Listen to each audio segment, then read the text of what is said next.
और इसी बीच बड़ी खबर आ रही है। एफआईआर दर्ज होने के बाद राहुल गांधी का एक बयान सामने आया है। कहा ये न्याय का पहला कदम है। या तो बड़ी खबर आपको बता दें, राहुल गांधी कल पहुंचे थे थाने और एफआईआर दर्ज हुई। वो कह रहे हैं एफआईआर दर्ज होने के बाद ये न्याय का पहला कदम है। पैलेट गन से युवा को चोट लगी थी और थाने के अंदर भी वो दिखा रहे थे। अज्ञात लोगों के खिलाफ फिलहाल एफआईआर दर्ज हुई।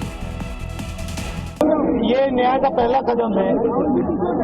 केस लॉन्च हुआ है। देखिए,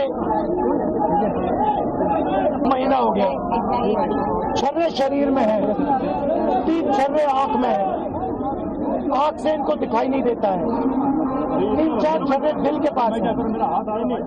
साफ दिख रहा है कि एक युवा के साथ अन्याय हुआ है। ये न्यू दिल्ली, बिल्कुल दिल्ली के बीच में पुलिस स्टेशन है, यहाँ पे न्याय नहीं मिल रहा है। अब इमेजिन कीजिए गांव के किसी पुलिस स्टेशन में या छोटे से शहर के किसी पुलिस स्टेशन में क्या होता है। और चलिए अब आपको बताते हैं कि राहुल गांधी के धरने पर कांग्रेस और बीजेपी नेता क्या कुछ कह रहे हैं। नौजवानों की आवाज दबाते हो, गला दबाते हो, लाठियां बरसाते हो, पैलेट गन्स चलाते हो, AK-47 चलाते हो, उसके बाद इतनी शर्म नहीं है कि एक जवाबदेही तय करो कि हाँ ये गलती हुई हमसे। उल्टा बेशर्मों की तरह मुद्दे भटका रहे हैं। नहीं साहब, वंदे मातरम, जय जनगणमन, ये होता है। आज राहुल गांधी जी ने याद दिला दिया कि नौजवान अब इन फालतू की डिबेट्स में नहीं पड़ने वाले। नौजवान अपने भविष्य की डिबेट्स करना चाहते हैं। नौजवान चाहते हैं कि उनके ऊपर जो हिंसा हुई उस पर डिबेट हो, उस पर बात हो। कानून को अपने हाथ में लेके अराजकता फैलाना चाहते हैं। ये सुप्रीम कोर्ट में केस है। सुप्रीम कोर्ट ने इस पर हाई पावर कमेटी बनाई है, क्राइम ब्रांच जांच कर रही है। एक पागल होता है, वो बुद्ध पागल होता है, तो ये बुद्ध पागल है। नेता प्रतिपक्ष को दिल्ली के अंदर जाकर के एफआईआर कराने के लिए 8 घंटे बैठना पड़ा। तो आप देश में न्याय व्यवस्था देख लीजिए कैसे चल रही होगी। नौजवानों के ऊपर जुल्म हो रहा है, उनके भविष्य के साथ खिलवाड़ हो रहा है, और न्याय मांगने जाते हैं तो न्याय नहीं मिलता, लाठी मिलती है, गोली मिलती है। लोकतंत्र को मानना नहीं है, संवैधानिक व्यवस्था को मानना नहीं है, कानून का पालन नहीं करना है। अब इसे अराजकता नहीं कहेंगे तो क्या कहेंगे। वंदे मातरम से ध्यान भटकाना है, क्योंकि कांग्रेस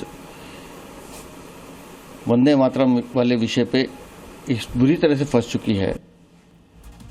तो ये आपको दिखाते हैं कि जब तक एफआईआर दर्ज नहीं हुई थी, राहुल गांधी ने पुलिस अधिकारियों से क्या कुछ कहा था। 20 दिन, 30 दिन, 50 दिन, 6 महीना वहीं बैठूंगा। It's legal. He's requesting an FIR. Sir, already submitted. No. He is requesting an individual FIR for this bullet, for the pellet injury.